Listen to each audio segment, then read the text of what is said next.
Halo, Assalamualaikum warahmatullahi wabarakatuh.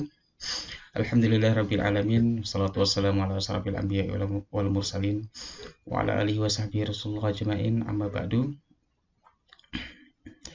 Baiklah, untuk mahasiswaku dimanapun kalian berada, kita lanjutkan kembali perkuliahan kita pada pagi hari ini, Senin 12 Oktober 2020. Mata kuliah kita pada kali ini adalah pemikiran hukum Islam modern untuk mahasiswa S1 Hukum Keluarga Islam. Besar harapan Bapak, teman-teman semua dalam keadaan sehat walafiat, tanpa kurang apapun, dijauhkan dari segala mara bahaya, dijaga dari segala segala penyakit, termasuk khususnya COVID-19 ini. Harapan kita bersama bahwa COVID ini segera berlalu, sehingga kita bisa melakukan aktivitas perkuliahan di kampus kita seperti mana sebelum-sebelumnya yang telah kita laksanakan. Baiklah, adapun tema kita pada hari ini yaitu mengenai syariah, fikih dan hukum Islam. Untuk bukunya teman-teman bisa membaca buku dari Profesor Dr.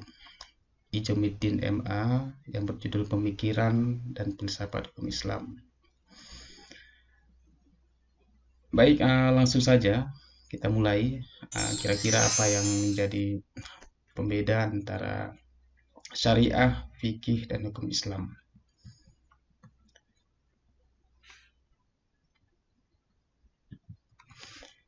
Baik, yang pertama adalah pengertian syariah. Tentu teman-teman sudah nggak asing dengan kata syariah, karena kuliahnya juga di Fakultas Syariah. Tapi tahu nggak apa sih yang dimaksud dengan syariah itu? Syariah secara etimologis berasal dari kata syara yang berarti jalan menuju mata air. Jalan menuju mata air. Dalam istilah Islam, syariah berarti jalan besar untuk kehidupan yang baik, yakni nilai agama yang dapat memberi petunjuk bagi setiap umat manusia. Oke, kita bahas yang pertama. Syariah merupakan jalan menuju mata air. Kenapa kok jalan menuju mata air? Banyak orang bertanya, kenapa kok menuju syariah itu diartikan dengan arti menuju mata air. Tidak jalan menuju matahari, tidak menuju jalan langit.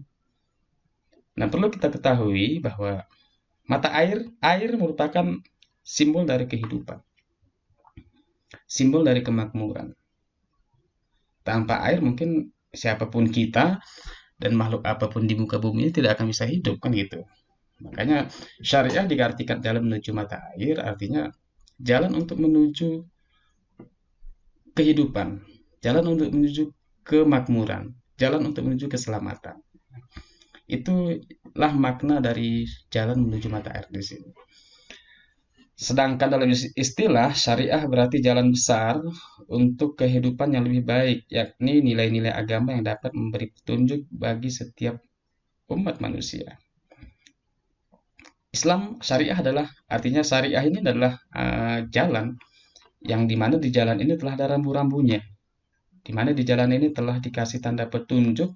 Barang siapa yang mengikuti petunjuk itu, maka dia tidak akan sesat. Artinya dia akan selamat sampai pada tujuan yang telah ditentukan. Itulah syariah.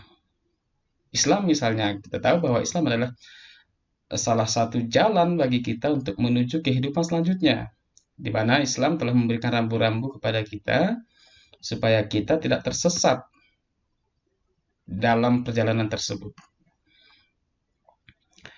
Oke, selanjutnya kata syariat dalam beberapa ayat Al-Quran mengandung arti jalan yang lurus dan jelas menuju kebahagiaan hidup.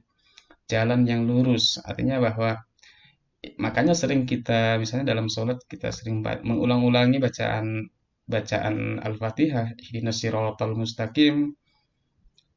Kita baca, kita bermohon tunjukkanlah aku jalan yang lurus, artinya jalan yang lurus di sini jalan yang tidak lari dari syariat itu.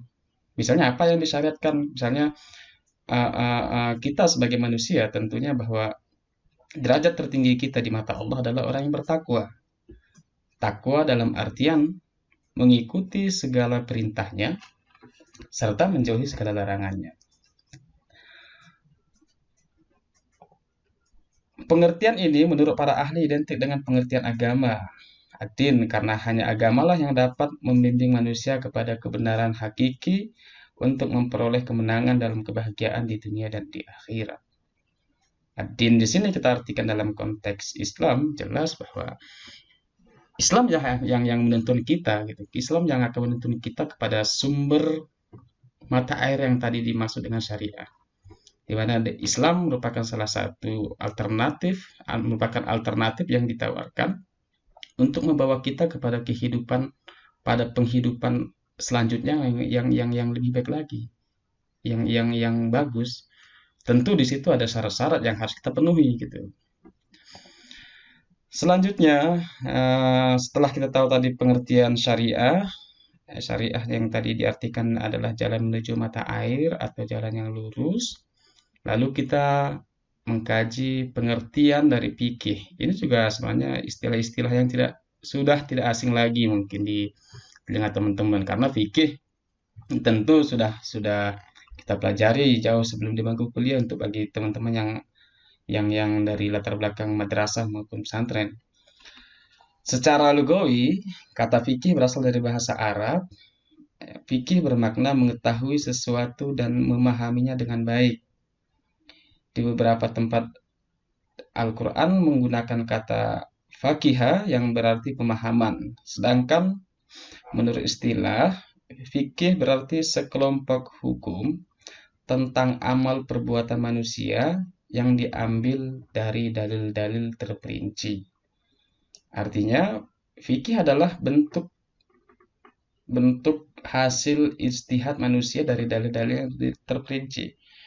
Artinya, fikih merupakan pemahaman para mujtahid dari ayat-ayat dari dalil terperinci, bisa dari Al-Quran maupun Al-Hadis.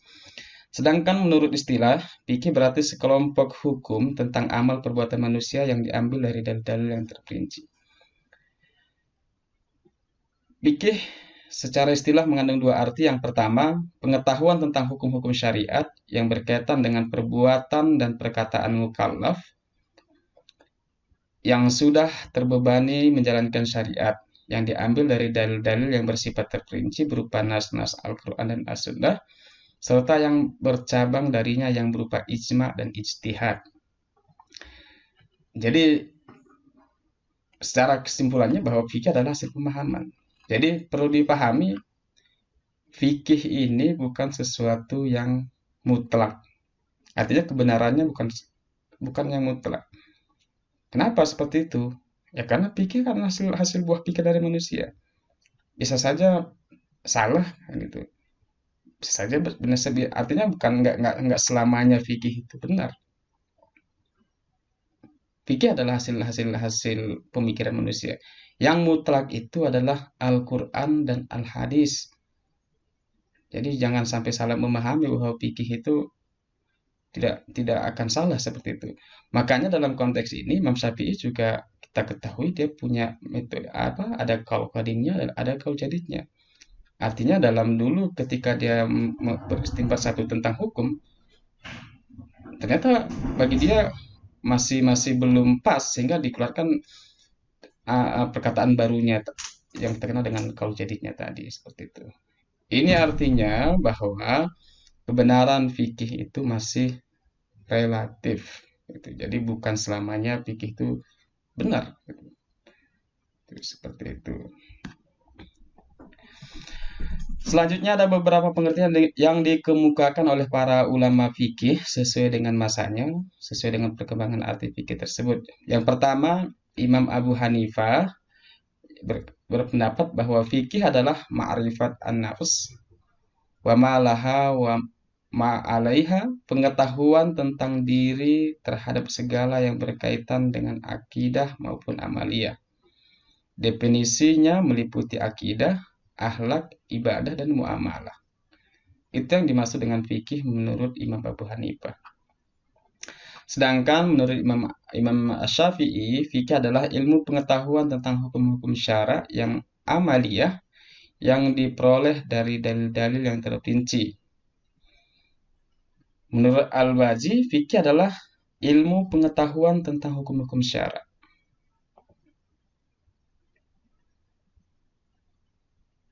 Oke, kita lanjutkan, kita skip. Sekarang kita masuk ke materi selanjutnya, yaitu hubungan antara syariah dan fikih.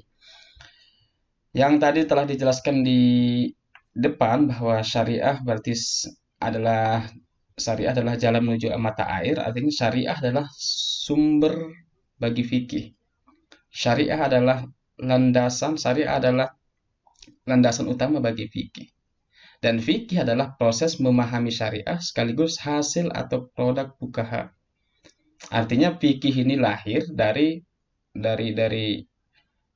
hasil pemikiran, pemahaman para ulama tentang dalil-dalil baik Al-Quran maupun Al-Hadis. Dalam yang kita tahu bahwa fikih adalah hasil dari proses ijtihad para ulama. Kita ulangi, syariah berarti sumber fikih, dan fikih adalah proses memahami syariah sekaligus hasil atau produk fuqaha dalam menentukan hukum yang mempunyai sumber-sumber suci berupa syariah atau wahyu itu. Jadi dapat disimpulkan bahwa fikih lebih khusus daripada syariah. Kenapa demikian fikih lebih khusus daripada syariah? Karena fikih ini adalah, misalnya ada satu permasalahan, kita contohkan misalnya masalah sholat misalnya. Masalah wudhu misalnya. Ketika orang berwudhu itu bagaimana caranya? Gitu kan. Sementara ada ayat yang mengatakan bahwa ayat wudhu ya, ada ayat yang mengatakan kita sebelum sholat kan harus wudhu. Tapi dalam aplikasinya kan terjadi perbedaan pendapat. Misalnya tentang dalam hal mengusap kepala. Ada yang misalnya mengusap sebagian saja ataupun minimal misalnya mengusap 3 helai rambut. Di kalangan ulama yang lain misalnya harus membasuh semua kepala gitu kan. Makanya sifatnya fikih itu lebih khusus. Makanya kita kenal ada fikih jinayah, ada fikih syasah, ada fikih muamalah, ada fikih ibadah. Artinya dia kajiannya secara khusus. Alasannya, fikih merupakan pemahaman yang mendalam. Dengan demikian, fikih merupakan hasil ijtihad ulama terhadap Al-Quran atau Sunnah Nabi. Perbedaan syariah dan fikih. Syariah identik dengan wahyu Allah, sedangkan fikih adalah produk fuqaha atau mujtahid yang tadi telah Bapak jelaskan. Kalau syariah ya itu wahyu, makanya syariah identik dengan wahyu ilahi, wahyu Al-Quran misalnya, itulah syariah. Adapun fikih itu ya produk dari para ulama dalam menafsirkan ayat-ayat ilahi tersebut. Gitu. Selanjutnya, syariah memiliki nilai kebenaran mutlak yang tadi Bapak telah jelaskan, sedangkan fikih sebagai produk memiliki kebenaran relatif atau zonni. Artinya bahwa yang mutlak itu cuma syariah, cuma Al-Quran dan Al-Hadis. Sedangkan fikih itu ya sifatnya relatif. Kenapa ya? Karena di pemikiran manusia. Gitu. Selanjutnya, syariah adalah sasaran untuk dipahami dalam rangka untuk dipraktekkan. Syariah adalah sasaran untuk dipahami dalam rangka untuk dipraktekkan, sedangkan fikih sebagai proses adalah upaya memahami syariah untuk dipraktekkan. Oke, yang keempat, syariah tidak akan berubah, sedangkan fikih bisa berubah sesuai dengan kebutuhan umat dalam konteks perkembangan waktu dan tempat. Syariah kan, misalnya Al-Quran, apakah masih mungkin kita rubah, misalnya kita amandemen ataupun judicial review misalnya dalam konteksnya bernegara, misalnya kita nggak senang dengan satu undang-undang misalnya, bisa kita lakukan perubahan, entah kita amandemen ataupun kita tidak suka dengan ayat-ayat ataupun pasal-pasal yang undang-undang, bisa kita ajukan judicial review. Tapi dalam konteks syariah, apakah mungkin kita mau merubah Al-Quran? Apakah bisa kita amandemen Al-Quran? Makanya syariah disebut bahwa tidak akan berubah. Kenapa? Karena dia adalah produk ilahi. Artinya sudah pakem seperti itu. Sedangkan fikih bisa berubah sesuai dengan ketentuan kebutuhan umat dalam konteks perkembangan waktu dan zaman. Makanya fikih ya yang namanya tadi hasil dari pemahaman ataupun pemikiran manusia bisa saja berubah tergantung konteksnya, tergantung situasinya. Makanya kasus-kasus misalnya zamannya dulu, banyak kasus mungkin di zaman sekarang nggak ada di zaman dulu. Contoh sederhana ya, contoh sederhana yang sering kita hadapi, bagaimana transaksi online yang sekarang ini misalnya, mungkin semua kita pernah melakukan transaksi online. Apakah zaman dulu ada model transaksi itu? Lalu kita bilang bahwa oh transaksi itu tidak ada di zamannya Nabi ataupun tidak ada terhadap Al-Quran, maka transaksi itu tidak boleh. Misalnya dengan begitu, makanya di sini fikih bisa menjawab itu dengan ijtihadnya para ulama. Ini sesuai dengan kebutuhan waktu dan tempat. Artinya selama tidak melenceng dari nilai-nilai syariat itu. Selanjutnya, pembuat syariat adalah Allah, disebut syar'i, sedangkan pembuat fikih adalah fuqaha yang merupakan manusia. Jelas ya, tadi syariat adalah, makanya tadi syariat sifatnya tidak akan berubah. Kenapa? Karena Al-Quran itu sudah selesai. Artinya Al-Quran itu telah sempurna gitu. Kata Allah bahkan inna nahnu nazzalna dzikra wa inna lahu lahafizun. Artinya ya udah Allah yang menurunkan, maka Allah yang akan menjaganya. Sedangkan fikih ya bisa saja nanti. Kita tahu bahwa Indonesia juga memiliki produk fikih misalnya. Fikih Indonesia misalnya kita tahu ada kompilasi hukum Islam misalnya.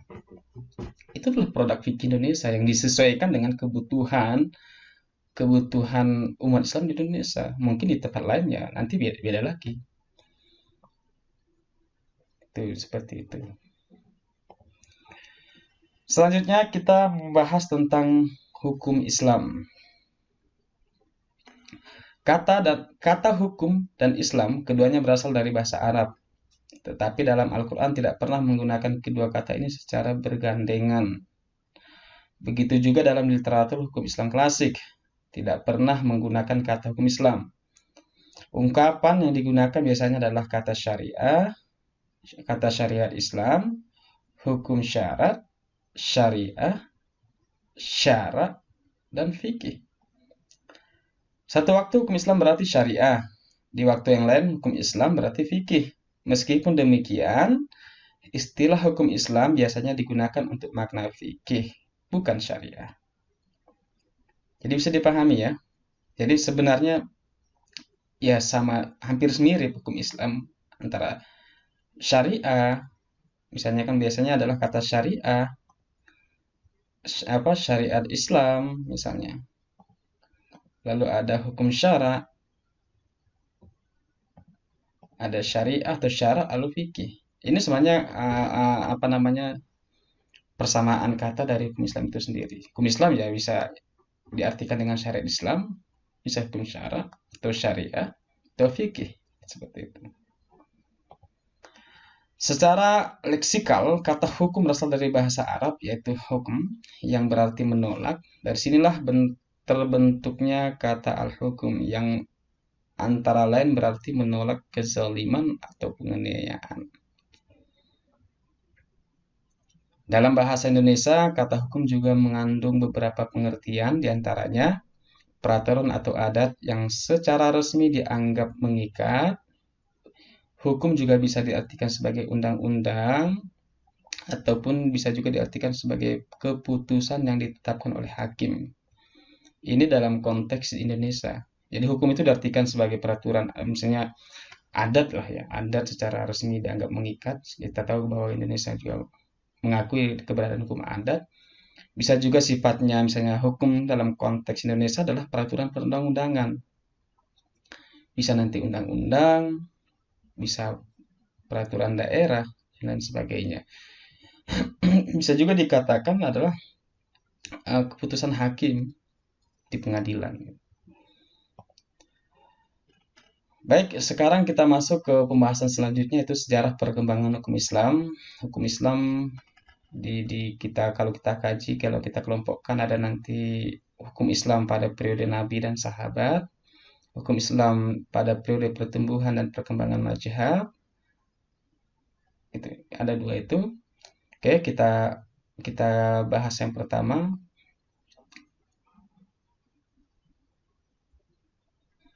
Hukum Islam pada masa Nabi dan sahabat. Masa Nabi Muhammad SAW merupakan masa turunnya Al-Quran dan tumbuhnya As-Sunnah. Artinya di awal-awal Islam, tentunya di awal Islam Nabi masih hidup. Kita kenal bahwa di awal Islam fikih pada waktu itu sudah ada ya, sudah ada. Hanya saja pada waktu itu fikih tidak spesifik dengan fikih dalam artian sekarang. Kenapa? Karena sekarang ketika kita menyebut kata fikih, maka langsung yang terpikir oleh kita pasti hukum Islam. Tapi di awal-awal Islam itu fikih adalah semuanya, bukan cuma dalam masalah hukum, baik akidah, baik dia masalah muamalah, baik dia masalah hukum, itu dikatakan fikih. Lalu kita yang kedua, hukum Islam periode pertumbuhan dan perkembangan mazhab. Pengertian mazhab adalah jalan. Mazhab ada mazhab Syafi'i, ada Hambali, ada Hanafi, ada Maliki. Mazhab diartikan jalan atau juga pendapat, kepercayaan, ideologi, doktrin, ajaran, dan aliran. Sedangkan mazhab menurut istilah adalah kumpulan hukum yang mencakup berbagai masalah dan disertai seperangkat mode dalam menemukan dan menggali hukum dari sumbernya. Untuk saat ini paling tidak ada 5 mazhab fikih yang mendominasi dunia Islam saat ini. Pertama ada mazhabnya Hanafi, Maliki, Syafi'i, Hambali, dan Ja'fari. Tentu semua ini nanti akan kita bahas di satu pembahasan tertentu. Karena ini hanya sebagai pengantar, maka Bapak jelaskan secara globalnya saja. Lalu hukum Islam pada periode taklid dan kebangkitan periode ini terbagi dalam 2 fase besar. Yang pertama periode taklid, yaitu sejak pertengahan abad keempat Hijriah hingga jatuhnya Daulah Abbasiyah. Kedua, periode kebangkitan itu sejak jatuhnya Daulah Abbasiyah hingga sekarang. Oke, kita masuk ke tema selanjutnya, yaitu arti definisi hukum Islam yang sering kita tahu bahwa wajib ataupun fardu itu satu perkara yang harus dilakukan oleh pemeluk agama Islam yang telah dewasa, waras, di mana yang wajib ini kalau kita melaksanakannya dapat pahala, kalau meninggalkannya dapat dosa. Ini yang perlu digarisbawahi adalah yang mukallaf ya, yang udah dewasa dan tidak gila gitu. Seperti sholat, haji, zakat, puasa, dan lain. Wajib terdiri dari 2 jenis. Pertama wajib ain, adalah satu hal yang harus dilakukan oleh semua orang muslim kalau secara individual ya. Fardu ain artinya itu kewajiban secara individual seperti sholat fardu, puasa Ramadan, zakat, haji.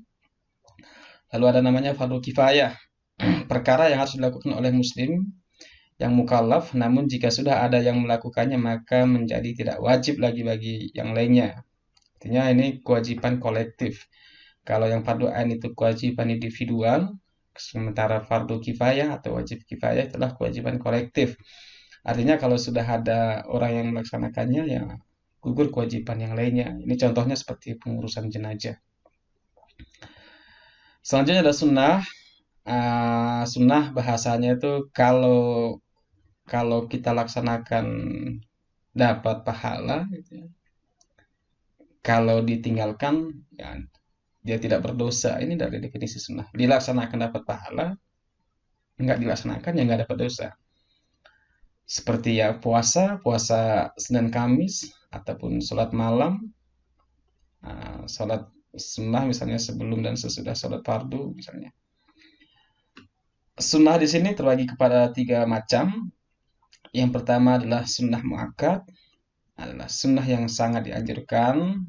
Artinya sunnah yang sangat dianjurkan seperti sholat 2 hari raya dan sholat tarawih. Lalu ada sunnah ghairu muakkad, yaitu adalah sunnah yang jarang dilakukan oleh Nabi, seperti puasa Senin Kamis dan lain sebagainya.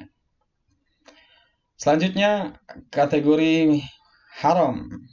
Haram bahasanya kalau, ini kebalikan daripada yang tadi, yang fardu. Kalau haram itu kalau dilaksanakan mendapat dosa, kalau ditinggalkan mendapat pahala. Gitu. Contoh menjudi, misalnya kan, minuman keras, zina, gitu. Nah, ya itu haram. Kalau dilaksanakan ya dosa gitu. Dan kita harus, intinya ini kan kalau ditinggalkan ya kita dapat pahala. Kenapa? Karena tidak melakukan itu gitu.